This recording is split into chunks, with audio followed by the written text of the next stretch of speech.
Close your eyes and imagine a world wrapped in eternal twilight where humanity shivers in the cold, helpless and afraid, unable to cook, create or craft. Then, light, warmth, fire, a gift stolen from the heavens. Tonight we drift into the ancient tale of Prometheus, the titan who defied the gods and lit the fire of civilization, but paid the ultimate price. Before we begin, tell me, where in the world are you watching from tonight? I'd love to know where this story is reaching you. Let your thoughts float gently now as we begin the story of rebellion, wisdom, and divine punishment. Long ago, before the rise of cities and kings, before temples crowned the hills and ships crossed the oceans, the world was a far colder place, both in body and spirit. The stars hung in a silent sky, twinkling over a human race that was still learning how to survive. There was no firelight to warm their nights, no soft glow of embers to gather around. People lived at the mercy of the elements. When the sun fell below the horizon, they crouched in the darkness, afraid of what might move in the shadows. They ate their food raw, chewy roots, bitter herbs, and the cold flesh of animals hunted in the wild. There were no cooked meals, no glowing hearths, no means to shape metal or harden clay. The nights were long and frightening. The winters were brutal. Storms came with howling winds, and the people had no warmth to shield them from the cold that crept into their bones. They huddled together in caves or under trees, whispering stories to pass the time, stories they could barely see etched in the earth around them. Life was survival, nothing more. Without fire, there was no way to mould the world, no way to tame it. The gods of Mount Olympus looked down from their lofty thrones, shining in their divine glory. They had fight, they had warmth. Their golden halls glowed in eternal light. But they kept this sacred flame to themselves, jealously, possessively, as though it were too pure for mortal hands. Fire was a gift of the heavens, they believed, something that set the gods apart from the dust-covered humans below.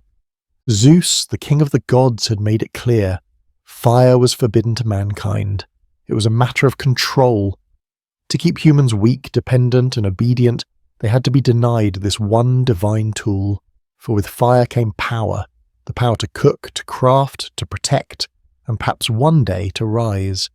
And so the humans stumbled through the shadows of a world half-formed, their minds eager but their hands empty. Some nights they would watch the sky as lightning cracked through the clouds. They saw the heavens flash with fire, brief, brilliant and unreachable. They imagined what it might be like to hold such a thing, to tame the storm, to command the flame. But when the clouds faded and the darkness returned, they would go back to their silence, dreaming of warmth that never came. It was in this dim, uncertain world that Prometheus watched. He saw the hunger in human eyes, not just for food but for light, for meaning, for possibility. He saw their potential hidden beneath layers of fear and fragility. And though he was a titan, older than Zeus, older than the Olympian order itself, he felt something like compassion stir within him. While the gods amused themselves with feasts and arguments, Prometheus looked downward, not with disdain, but with sorrow. What is a world without fool? It is a world without vision, without progress, without hope, a world where dreams are frozen before they take shape. That was the world of early humanity, cold, silent, waiting for a spark. Prometheus was not like the other titans. While many of his kind were bound to the old ways, giants of strength, chaos, and elemental force, Prometheus was a creature of thought. His name, meaning forethought, was no accident. He saw not just what was, but what could be. He looked beyond the present moment into the long arc of time, into the slow unfolding of destiny.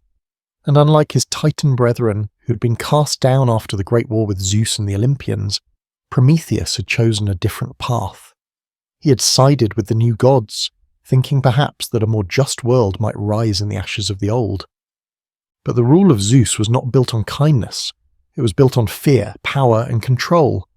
Olympus sparkled with beauty, yes, but behind that beauty was a throne carved out of thunder, and a king who trusted no one. Zeus believed in order, but it was an order that served him first. He had no interest in the slow, stumbling growth of humanity. To him, mortals were toys at best, nuisances at worst. Prometheus, however, saw something else in these fragile creatures. He saw a spark, a glimmer of divine potential buried beneath their vulnerability. Unlike the gods who were born radiant and mighty, humans had to become. They were shaped by their struggles. Their minds reached into the unknown, trying to understand, to adapt, to survive. Prometheus admired that. Where the gods were static, eternal, humans were in motion. They grew, they learned. And perhaps one day they could become something extraordinary. This admiration, however, placed Prometheus in a dangerous position. He was no longer merely a titan, nor fully welcome among the Olympians. He walked a narrow road between divine decree and mortal desperation. In secret, he began to help the humans, teaching them small skills, how to tell time by the stars, how to read the winds, how to understand the signs of nature. He guided them not with force, but with gentle wisdom. And yet even these small gifts were seen as transgressions by Zeus, who preferred a world where humans stayed ignorant and afraid. Prometheus, ever the strategist, did not act carelessly. He knew the rules, he knew the cost of rebellion. But he also knew the cost of silence. With every passing season, he watched the humans suffer, shivering in winter, starving in times of drought, preyed upon by beasts they could not fight. They were clever, but helpless. Imaginative, yet powerless. It was a kind of pain that Prometheus, in all his immortal life, could not endure. Still, he did not rush to defy Olympus. He waited. He watched. He planned. He studied the gods, their routines, their weaknesses. His mind was always moving, always calculating. He did not seek war, only change. And he understood that true change often comes quietly, like a shadow slipping through the cracks in the wall. To the Olympians, Prometheus became a figure of suspicion. He was too thoughtful, too reserved. He asked questions no one else dared to ask. He spoke of balance, of potential, of justice. Zeus grew uneasy. He had once tolerated Prometheus for his wisdom, but now he saw him as a threat, a voice of conscience in a kingdom ruled by might. And so Prometheus became something rare in the ancient world, a god who stood for the powerless, not for glory, not for conquest, but for compassion. He understood the nature of rebellion not as rage, but as responsibility. If the gods would not help mortals, then he would, even if it meant betraying his own kind, even if it meant eternal punishment. The idea came slowly, yes, like a flame taking hold in damp wood. Fire. That was what they needed. Not just warmth or light, but the sacred element that could transform everything. With fire, humans could rise. They could shape their own destiny. But fire belonged to the gods. It was kept high in Olympus, guarded like a crown jewel, forbidden to mortal hands. Still, Prometheus could not unsee what he had seen. The cold faces of children, the trembling fingers of old men, the wide, frightened eyes of those who had no power. The gods had their flame. Prometheus would steal a piece of it, not for glory, not for revenge, but because it was right. He was not impulsive, he was deliberate, careful, and yet in that decision, he crossed a line that could never be uncrossed. He would no longer be merely a clever titan. He would become something else entirely, the bearer of light, the first rebel, the spark in the darkness. And for that, he would be remembered forever. There are moments in myth when the world turns quietly, not with the roar of war or the clash of gods, but with a single secret act that changes everything. The theft of fire was one of those moments, subtle, almost invisible at first, and yet it would echo through eternity. Prometheus had watched, waited, and now the time had come. He would not ask for permission. The gods had made their decision clear. Fire was not meant for mortals, but Prometheus no longer believed in their authority, not because he hated them, but because he had seen a greater truth. that to deny humanity the tools of survival was to deny them their future. The sacred flame burned at the heart of Olympus, a divine fire that never dimmed. It was not ordinary fire like the sparks that sometimes leapt from dry trees struck by lightning. No, this was the eternal fire, pure, radiant, alive. It warmed the palace of the gods, danced in golden lamps along marble halls, and flickered in the breath of Hephaestus, the blacksmith of Olympus, who forged thunderbolts for Zeus and weapons for war. Prometheus knew he could not simply walk in and take it. He had to wait for a moment when Olympus would not see, and so he studied the rhythms of the gods. He listened to their feasts, their quarrels, their endless distractions. Zeus, proud and thunderous, was preoccupied with maintaining power. Hera watched the affairs of the heavens with suspicion. The other gods were content in their vanity and amusement. None of them paid attention to the Titan who walked among them, with quiet eyes and slow footsteps. He waited for a time when the gods would be far from the hearth, a festival perhaps, or a great celebration. And when that day arrived, Prometheus moved with a calm urgency. He entered the Hall of Flame, a place mortals could never dream of, where the fire flickered without fuel and burned without smoke. The heat did not harm him. He was a Titan after all, formed of the same ancient forces that birthed the cosmos. But even he felt the weight of the moment. This was no ordinary theft. This was a turning point in the story of creation. To carry the fire, Prometheus could not use his hands alone. The gods would sense its energy. He needed something natural, something humble, something that would mask the flame in the eyes of Olympus. And so he took a hollow stalk of fennel, an ordinary plant from the earth below. His dry core could hold a small ember, hidden deep inside, protected by the layers of green. It was the perfect vessel, inconspicuous, earthly, almost laughably simple. Yet it would carry the greatest secret ever stolen from the divine. He reached into the eternal flame. It flickered and hissed, not in anger, but in recognition, as if it too longed to leap from its golden prison and touch the earth again. Prometheus drew out a single spark, just enough. He nestled it into the hollow stalk and closed it gently. Then he turned, and without a word left Olympus behind. He descended from the heavens, the air growing cooler with every step. The sky darkened around him, and below the world lay in shadow. The people huddled in their shelters, unaware that their lives were about to change. Prometheus landed quietly, like a whisper in the wind. No fanfare, no thunder. Just a Titan with a flickering seed of possibility cradled in his hand. He brought the fennel stalk to the people, and as he opened it the ember glowed, a soft golden pulse. For a moment they stared, not understanding. Then Prometheus placed the ember on a pile of dry leaves and gently blew. The flame caught. It rose slowly, hungrily, reaching for the sky. A fire, real, warm, alive. The people backed away in awe, then in wonder. They stepped closer, feeling its heat. They could see each other now, even after the sun had vanished. They could cook their food, banish wild animals, and survive the night with courage instead of fear. They could begin to dream of more than survival. They could imagine, invent, create. Civilization had found its heartbeat. Prometheus watched them quietly, the firelight dancing in his ancient eyes.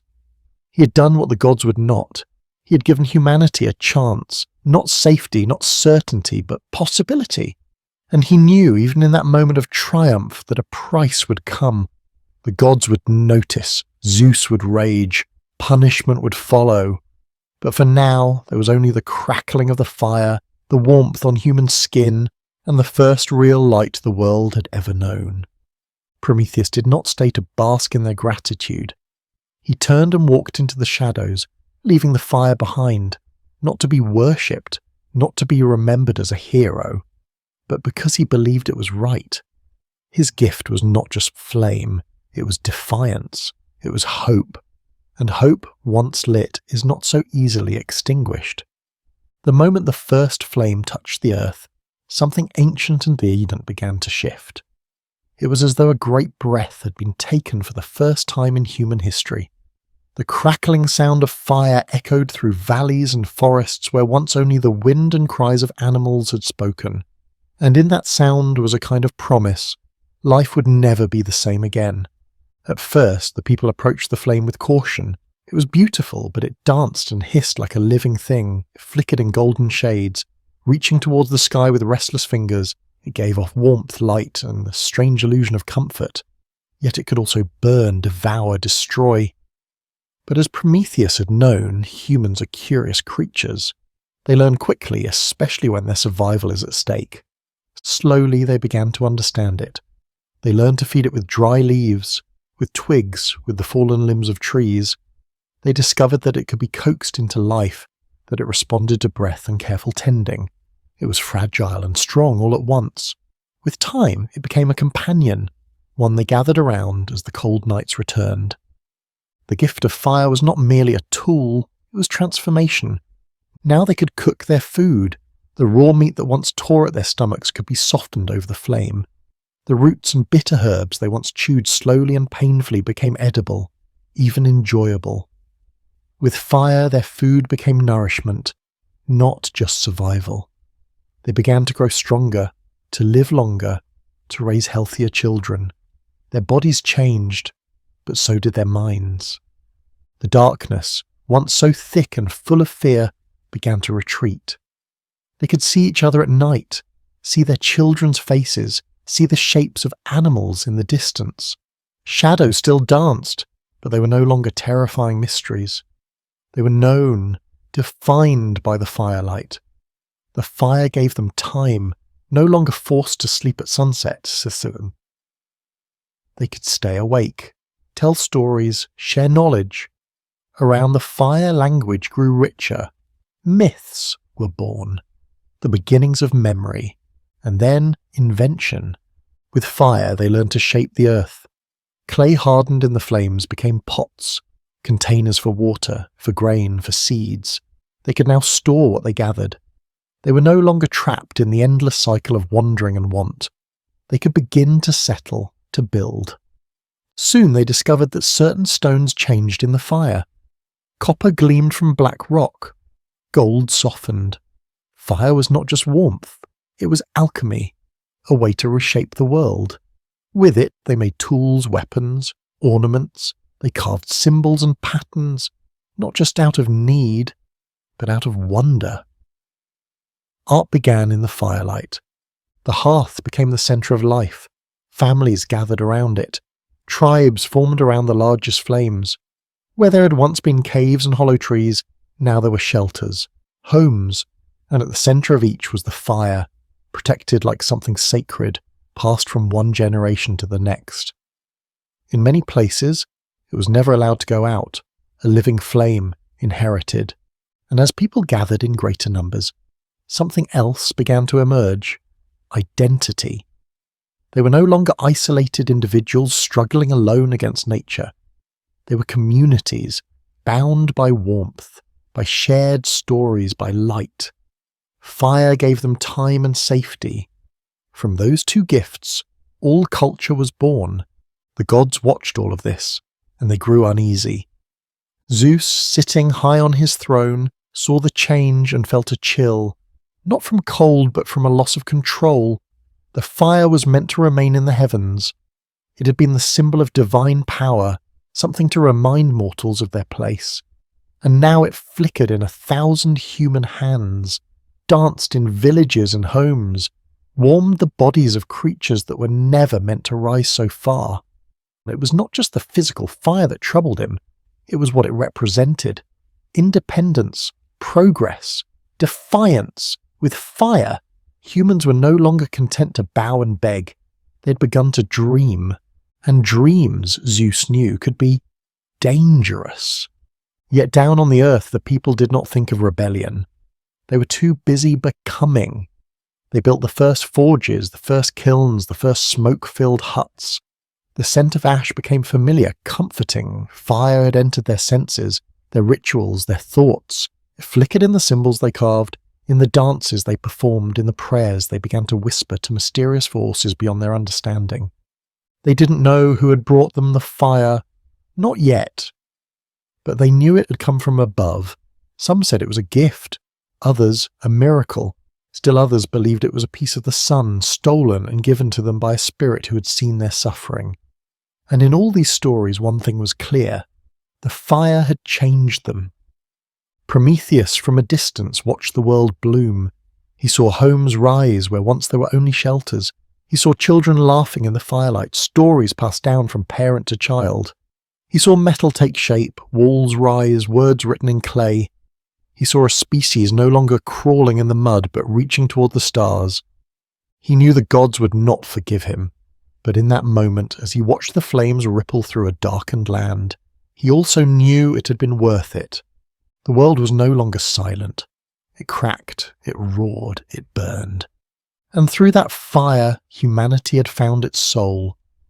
From the high throne of Olympus, Zeus looked down upon the world, and what he saw disturbed him. Where once there had been a fragile, dependent species, there now stood men and women cloaked in firelight, shaping their surroundings with growing confidence. The forests echoed with the rhythmic strike of tools, the soft murmur of song, the laughter of children warmed by flames. Mortals were not only surviving, they were thriving. They were building, creating, dreaming, and all of it had been made possible by a single forbidden act: fire. To the mortals it was a miracle, to Prometheus it was a gift, but to Zeus it was a violation. He had not granted them that power. It had been stolen, and worse, it had been stolen by one of his own, a titan he had tolerated, perhaps even trusted. Prometheus, the clever one, the thoughtful one, the one who had always walked too close to the edge of obedience. Zeus was not merely a king, he was the enforcer of cosmic law, the guardian of divine order. His authority had been hard won, wrested from the chaos of the old gods, the titans who had ruled before. He had thrown down Cronus, chained the monstrous Typhon, built Olympus from victory and vengeance. Everything in the heavens had its place. The sun rose because he allowed it. The storms broke because he willed it. Mortals were to remain low, their eyes turned upward in fear and awe. And now they dared to raise their heads, to stare into the flames and wonder what else they might master. Zeus felt it like a crack in the foundation, a tremor beneath the divine order. And if fire had been stolen, what next? Would mortals seek immortality? Challenge the will of the gods? Refuse the sacrifices, the prayers, the obedience? This was not just about flame, it was about control, and Prometheus had broken it. In the silent halls of Olympus, Zeus's anger festered. His thunderbolt, a weapon crafted by the very hands of Hephaestus, buzzed in his grip. The skies grew darker, clouds swelling with unspent fury. The other gods watched uneasily. They knew what the fire meant. They knew the wrath it would awaken. Some whispered doubts, but few dared to speak them aloud. For Zeus was not merely powerful, he was prideful, and pride wounded becomes dangerous. He would not allow this slight to go unanswered. And so he rose from his throne and summoned a punishment that would echo for all eternity. But Zeus, in all his cunning, did not strike immediately. He would not simply hurl a bolt of lightning down to scorch the earth. No, this crime demanded something more theatrical, more symbolic. Fire had been stolen through cleverness. The punishment must be as poetic as the crime. He called a council of the gods, and though none openly challenged him, there was an air of unease. For they knew what Prometheus had done, and in quiet corners of their hearts perhaps they even admired it. But Olympus thrived on unity, on appearances, and none wished to share in the Titan's fate. Zeus announced that Prometheus would be punished, and not just for stealing fear, but for daring to elevate mortals, for defying the natural order, for making humanity a little too godlike. But Zeus's vengeance would be layered. It would not stop at Prometheus. Humanity too would pay a price. For their part in accepting the forbidden flame, they would suffer. Not with destruction. Zeus was too calculating for that, but with a gift laced in doom. A beautiful trap, a perfect illusion, something the mortals would welcome before it unravelled them. As Zeus brooded, the skies above the earth began to change. Thunderheads gathered, and the wind whispered of unrest. The mortals could sense it, though they could not yet name it. They continued to stoke their fires, unaware that the same gift that had raised them up was also painting a target on their heads. Prometheus, high on a distant cliff, felt the tension crackling in the air. He had known it would come. From the moment he touched the sacred flame, he had felt the weight of destiny shift. This was no simple rebellion. It was a myth unfolding, a tale that would be told for thousands of years. He had given humanity the means to rise, but Zeus would not let them rise easily. The fire had done more than illuminate the earth. It had illuminated a rift in the heavens. Zeus's wrath was not that of a petty king. It was vast, ancient, divine, and it was coming. Not in a single blow, but in a storm of consequences carefully designed, a chain of punishments that would stretch across time, one for Prometheus, one for humanity, one perhaps even for the gods themselves. And so, as the fires of mankind continued to glow in the growing darkness, a shadow began to stir on Olympus, a god-king betrayed, a titan marked for suffering, and a species newly awakened, about to pay the price of progress. The wrath of Zeus had begun. Zeus, though a god of thunder and vengeance, did not always strike with raw force. At times his punishments were as intricate as they were cruel, woven with irony, seduction, and inevitability. He knew that to truly punish Prometheus and the mortals he had uplifted, he needed to strike not at their bodies, but at the core of their newfound strength, their hope, their pride, their sense of control. And so he conceived a creation, one that would seem like a blessing, but would unravel into a curse. He turned to Hephaestus, the god of fire and the forge, the very deity whose flames Prometheus had stolen. It was a cruel twist. The divine artisan would now help forge the trap that would punish both thief and beneficiary. At Zeus's command, Hephaestus began to shape a figure from clay, not a weapon, not a monster, but something beautiful, a woman, a mortal woman, but unlike any other. Her form was flawless, sculpted with such delicacy and allure that even the gods paused to marvel. Her skin was smooth as river stone. Her eyes sparkled like stars reflected in a still pond, and her smile hinted at both innocence and mystery. She would be named Pandora, meaning all gifted, for every Olympian contributed something to her making. Athena clothed her in silken robes and taught her the art of weaving. Aphrodite gave her beauty that could stir desire in the hearts of men. Hermes, ever cunning, taught her charm and eloquence, but also gave her a silver tongue, a hint of deceit, quick wit, and the power of persuasion. Even Hera, the queen of Olympus, bestowed upon her a touch of pride and curiosity, veiled in dignity. But the greatest and most dangerous gift of all was the one given by Zeus himself, a box, or rather a jar sealed and ornate. He handed it to Pandora with a stern warning: it must never, under any circumstances, be opened. Zeus knew that command would only deepen its allure. What greater temptation exists than the forbidden? What stronger pull than the desire to understand what lies just beyond reach? He built the trap not just with magic, but with psychology, and he placed it gently into the hands of innocence. Pandora was sent down to earth, a dazzling vision among mortals. She was not born like the others. She arrived as a mystery, beautiful and strange, with her voice like music and her presence like a dream.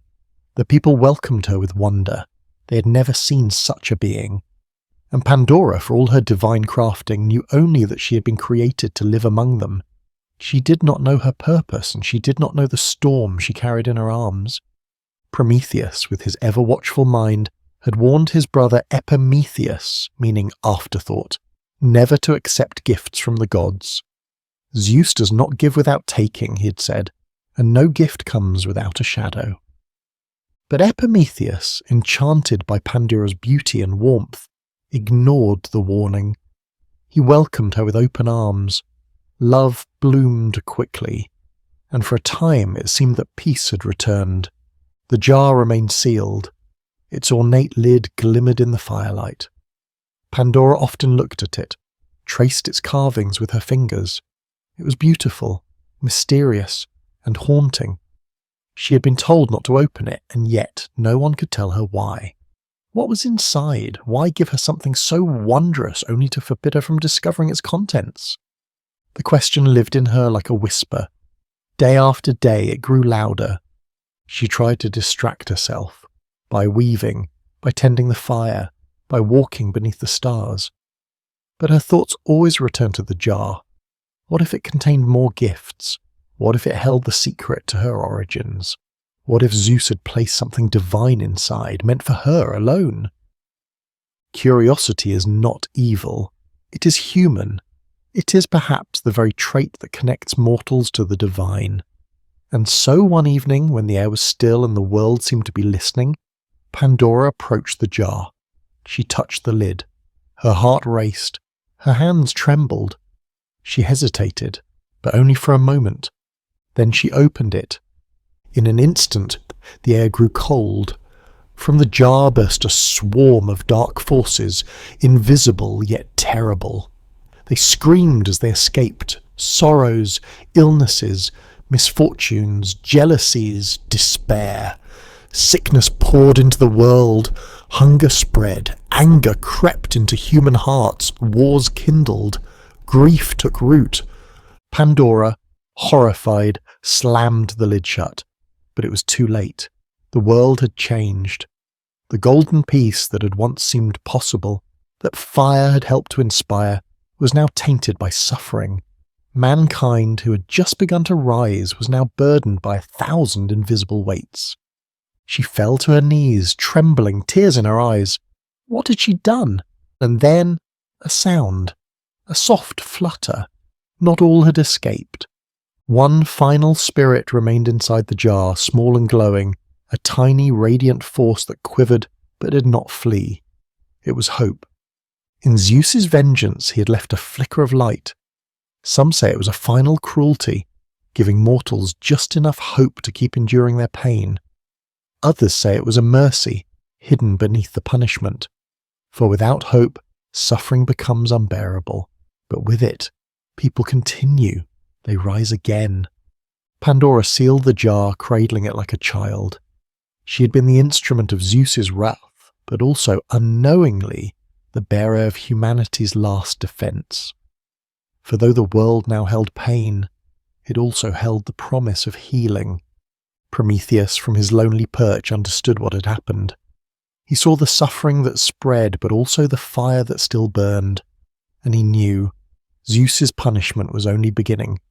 The worst was yet to come, because the gods had wounded mankind, but they would not stop there. They would wound the one who had dared to lift them up. High in the desolate mountains of the Caucasus, where the winds howl like ancient ghosts and the skies remain grey with unspoken sorrows, Prometheus met his fate. It was not a quick punishment, nor a single blow of divine fury. It was a sentence carved in eternity, a suffering as precise and symbolic as the fire he had dared to give. Zeus did not dispatch a thunderbolt or summon a storm to strike Prometheus down. That would have been too simple, too fleeting. Instead, he called upon Hephaestus once more, not as a creator of gifts this time, but as a builder of punishment. And though Hephaestus obeyed, his hands trembled. For Prometheus, though a rebel, had once been a friend, a fellow mind shaped by thought rather than brute force. But the king of the gods had spoken, and no one, god or titan, was beyond his wrath. Chains were forged, unbreakable, forged in the heart of a volcano, cooled in divine river water, and tempered with Zeus's own command. They gleamed like silver, but their weight was crueler than stone.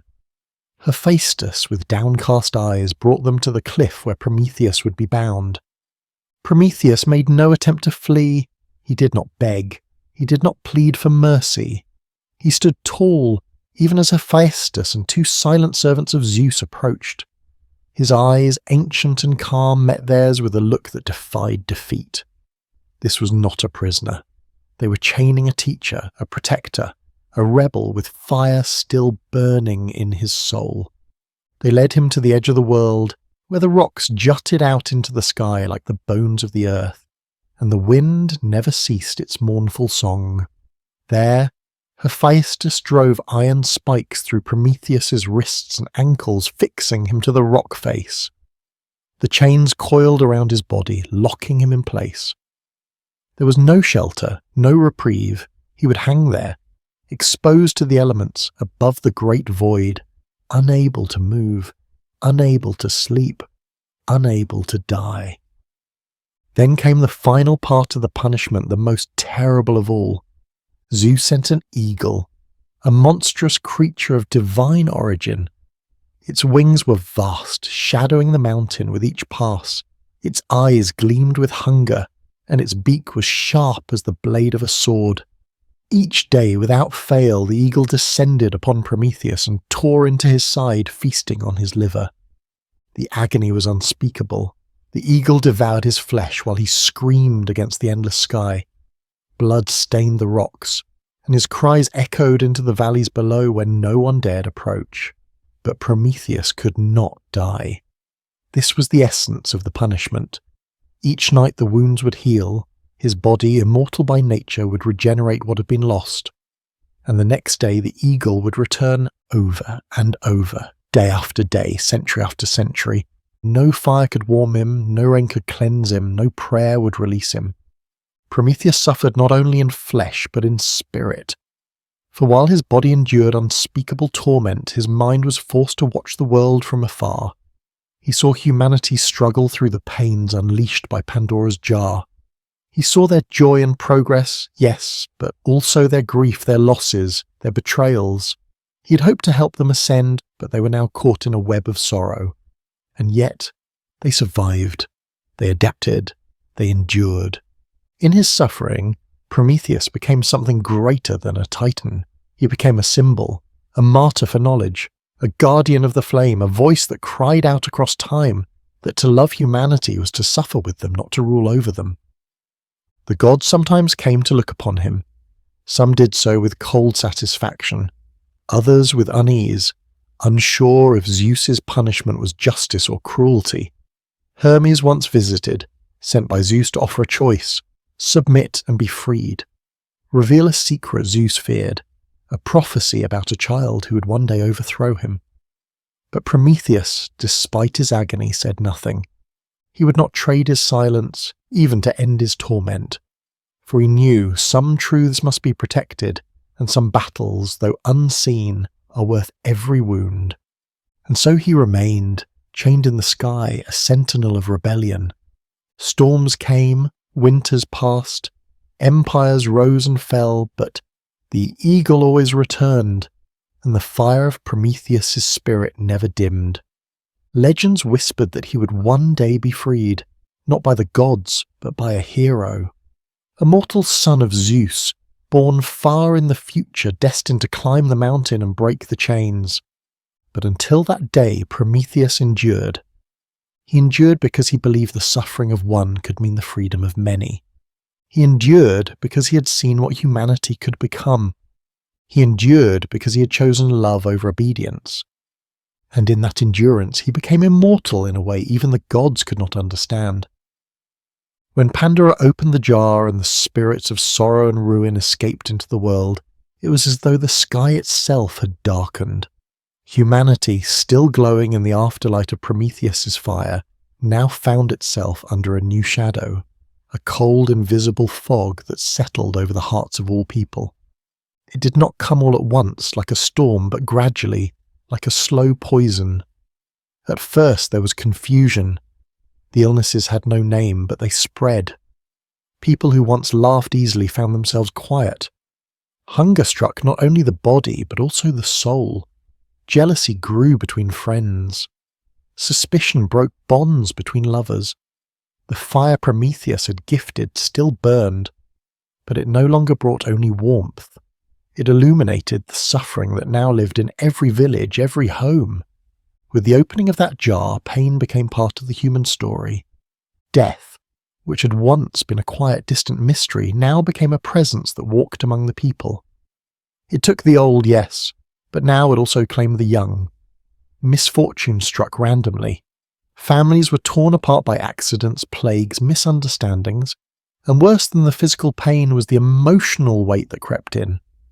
Grief became a companion, loneliness, a shadow, guilt, a gnawing feeling that could not be soothed by food or fire or sleep. It was as though the world had been dipped in grey, and even beauty seemed more fragile now. And yet, in this sea of misery, there was one spirit that had not escaped from the jar: hope. Pandora, when she slammed the lid shut in terror, unknowingly trapped the last of the spirits inside. She collapsed, weeping beside the jar, her hands trembling, her eyes wide with regret. She had been a gift to humanity, and yet she had become the bringer of all its suffering. She felt it like a wound in her chest, as though she had betrayed a child she didn't know she was meant to protect. Prometheus found her like that, kneeling beside the jar, broken by what had been unleashed. He didn't speak. There were no words that could undo what had been done. He simply wrapped his arms around her, and they sat there, together, in silence. But the jar was not empty. Inside, faint and glowing like a candle flickering against the wind, hope remained. It was not loud. It did not cry out to be noticed. It simply waited. Hope was not like the other spirits. It did not desire to escape. It did not hunger or spread or devour. It was patient, still and light. It understood the world into which it might enter, a world now bruised and battered, a world filled with suffering it had never known before. Some say Zeus left hope in the jar on purpose, knowing that without it, humanity would collapse under the weight of what had been released. That even in punishment, he was wise enough to allow a counterbalance. Others say hope was left behind accidentally, a fragment of mercy that even Zeus did not anticipate. Still others say it was Prometheus himself who whispered a blessing into the jar before it reached Earth, hiding hope in the folds of despair. Whatever the truth, it remained there, waiting for someone to find it. In time, Pandora's grief gave way to curiosity. Carefully, she approached the jar again, trembling as her fingers touched the lid. She feared what else might escape, what fresh torment might be unleashed upon the world. But something inside called to her, not with words, but with warmth, a feeling like the first light of dawn after a sleepless night. She opened the jar once more, and hope emerged. It did not rush out. It did not roar. It drifted upward like mist touched by sunlight, quiet and golden. It filled the room not with power, but with peace. It moved through Pandora's heart, through her breath, her skin, and for the first time since the sorrow began, she felt something gentle settle within her. A thought that said, not all is lost. Hope did not erase suffering, it did not cure death or prevent tears, but it gave them meaning. It allowed people to rise after being broken. It whispered to the wounded that healing was possible. It told the poor that tomorrow could be different.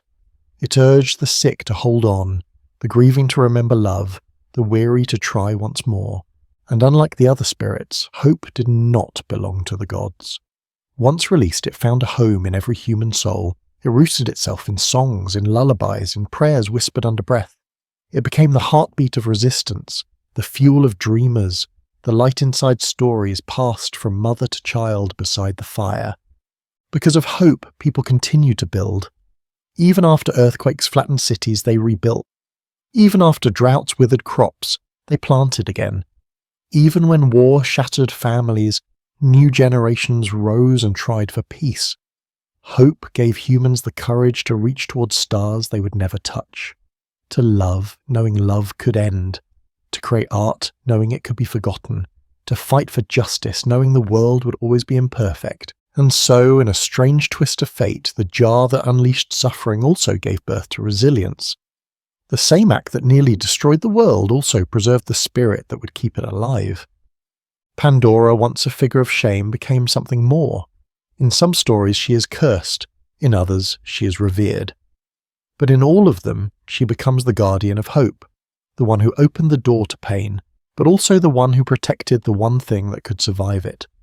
And as long as humans live and love and lose, hope will be there. In the quiet moments, in the smallest gestures, in the breath before giving up. The last spirit in the jar, the one who stayed, the one who waited, the one who made it possible to go on. For countless years, Prometheus remained bound to the cold stone of the Caucasus Mountains, suffering a punishment so exquisite in its cruelty that even the gods spoke of it with solemn tones. Day after day the eagle came. Its vast wings blackened the sky, and its screeches split the silence like lightning cross still water. With its iron beak it tore into the Titan's side, ripping through immortal flesh to devour his liver, an organ sacred to the ancients, believed to be the seat of courage, vitality, and prophecy. Each day his body was ravaged, and each night it was restored, an unending cycle of agony. And yet through it all Prometheus never cried out for forgiveness. He never begged Zeus for mercy. He bore his torment with grim dignity, his eyes fixed on a distant horizon that only he could see. For Prometheus understood something the gods did not, that time, even to immortals, changes everything, and that justice, though slow and often silent, always finds its voice. Far below, the world turned. Seasons passed, empires rose and crumbled. Mankind, despite its suffering, continued to climb. The fire Prometheus had given still burned, now in blacksmiths' forges, in hearths, in altars, and later in the minds of thinkers, dreamers, rebels. The people did not forget the one who had lit their path in the darkness. His name passed from lips to legend, from myth to memory. And then, one day, a shadow approached the mountain. Not a god, but a mortal. He was unlike the others. Taller, broader, wrapped in a lion's skin and crowned with labours already completed. His name was Heracles, the son of Zeus himself, born of a mortal woman and elevated by trials that tested the limits of strength, endurance, and wit. He had slain beasts, diverted rivers, captured sacred creatures, and walked into the underworld and back again. But even among his many tasks, this one was different. It was not a command from a cruel king, nor a conquest for glory. It was a mission of compassion. For Heracles had heard the stories of the Titan who gave fire to humankind, of the eagle who fed on living flesh, of the god who suffered not for his crimes, but for his love of mortals. And deep within Heracles, though forged in the image of Zeus, was something his father lacked: empathy, a sense of justice not born from fear or dominance, but from kinship with those who suffer. As he climbed the mountain, the winds howled against him. The air grew thin, the rocks were sharp and unwelcoming, but he did not stop. At last, he reached the summit, and there, bathed in grey light and stained with dried blood, was Prometheus, pale, weathered, but still watching the horizon. Their eyes met. Prometheus said nothing at first. He had long ceased speaking to visitors, real or imagined. But there was something in Heracles' gaze that felt different.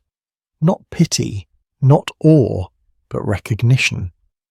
The eagle shrieked above, preparing to descend once more. Heracles did not hesitate. He raised his bow, crafted from yew, strung with sinew and blessed by the gods, and loosed a single arrow.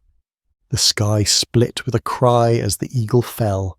Its body tumbled down the mountainside, defeated, never to rise again. Then Heracles turned to the chains. They had been forged by Hephaestus himself, tempered in divine fire, wrapped in Zeus's authority. No ordinary strength could break them. But Heracles was no ordinary man. With hands that had crushed giants and shouldered the weight of the heavens, he grasped the bindings and pulled. The metal groaned, the rock cracked, and at last the chains shattered. Prometheus fell to his knees. For the first time in ages he was free. His limbs, stiff from centuries of confinement, ached as though he had lived 10,000 lifetimes. Yet his spirit remained unbroken. The fire inside him still burned. Heracles helped him stand. There was no ceremony, no triumphant music, just two figures on a mountaintop, one rising from punishment, the other from legend. But Prometheus's freedom came with a condition. Zeus, though angered by the slaying of the eagle, had foreseen this moment. He had allowed it, not out of mercy but out of calculation. The king of the gods feared the prophecy Prometheus still held, that one day a son would overthrow his father. Zeus suspected Prometheus knew more than he had ever revealed, and so he struck a deal. Prometheus could walk the earth again. He could speak and think and live among mortals, but he must wear a symbol of his defiance, a ring forged from the iron of his chains and set with a chip of the mountain stone to which he had been bound. In this way, Zeus declared, the Titan would always carry a reminder of his punishment, and his punishment would never truly end. Prometheus agreed. The ring was made, simple, heavy, circled his finger like a silent vow, and he descended from the mountain, no longer a prisoner, but not entirely free. Among the mortals he became a quiet presence, guiding, teaching, never commanding. He walked in disguise, as many old gods do, his wisdom disguised in riddles, his fire reborn in thought. He watched as humanity, battered but unyielding, built new empires, invented languages, painted dreams on stone and parchment. He saw the spark he had given them bloom into science, art, rebellion, and love. He saw them fail again and again, but always rise. And in that rising, in that stubborn refusal to give in to the darkness, Prometheus found his redemption, not in the forgiveness of Zeus, but in the endurance of the flame he had carried from heaven to earth. And so the story of the chained Titan became a story of liberation, not through power, but through sacrifice, not through dominion, but through hope. A lesson not for the gods, but for us, that even in the face of unbearable suffering, freedom is possible, and that the fire, once stolen, once forbidden, is now ours to protect. Long after the eagle had fallen, and Prometheus had descended from the mountain with a broken chain turned to iron ring, the fire he once stole still burned, not just in hearths and forges, but in the hearts of all who walk the earth. It passed quietly, generation to generation. Sometimes it glowed brightly, in the eyes of a poet composing verses by candlelight, in the steady hands of a healer mixing herbs by fire's warmth, in the mind of a philosopher contemplating stars under torchlight. Other times it burned low and hidden, smothered by grief, dulled by fear, but never fully extinguished. The fire Prometheus gave was never only about survival. It was not merely a tool to cook food, harden clay, or drive away beasts in the night. It was possibility. It was transformation. It was the light of potential in a world once ruled by darkness and silence. That is why the gods feared it. Not because it warmed the flesh, but because it awakened the mind. And now, as the centuries marched on, fire had become more than flame. It had become metaphor. It had become memory. It had become myth. People no longer remembered the full tale, not exactly. The world changed, civilizations crumbled and rose, stories twisted and evolved. Prometheus was sometimes called a hero, sometimes a rebel, and sometimes forgotten entirely. But the echo of his gift remained. It lived in language, in invention, in resistance. In every defiant act where a person said, "I will not kneel," there was Prometheus. In every torch carried into darkness, in every idea born against the odds, his flame flickered once more. Even the gods, distant now, felt the reverberation.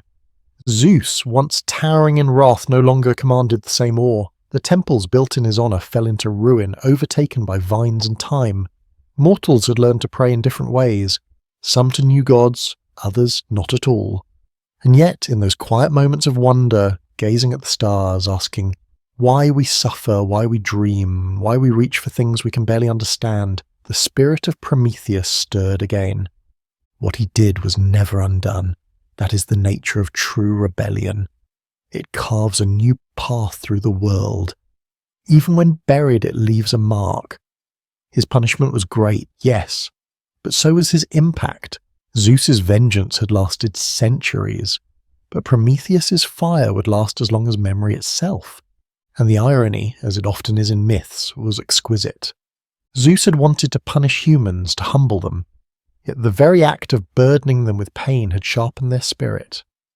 With suffering came depth, with darkness came a hunger for light, with death came the urge to create something that would live on. Even the jar Pandora opened, meant to curse mankind, had done something else entirely. It had brought contrast.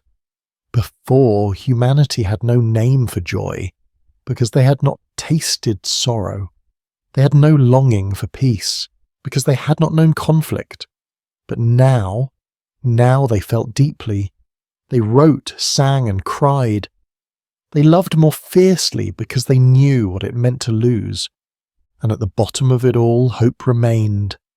Perhaps Prometheus knew this would happen. Perhaps when he stole the fire, he saw not just what it would ignite, but how it would shape the soul, not just how it would build civilizations, but how it would make people brave. Because fire does not only destroy or protect, it calls. It invites the cold and broken to step closer, to try again, to believe that warmth is possible. It is what allows a mother to sing softly to a hungry child, what allows a thinker to question a tyrant, what allows a rebel to rise from ruin and say, "I will not give up." The fire still burns. It burns in every match struck in the night, in every candle lit for the lost, in every voice that says, "I believe something better is possible." Prometheus's story may seem ancient, but it is not over. Every time someone takes a stand against power, speaks truth to cruelty, or offers light in a dark place, his myth is reborn, not as history, but as living truth.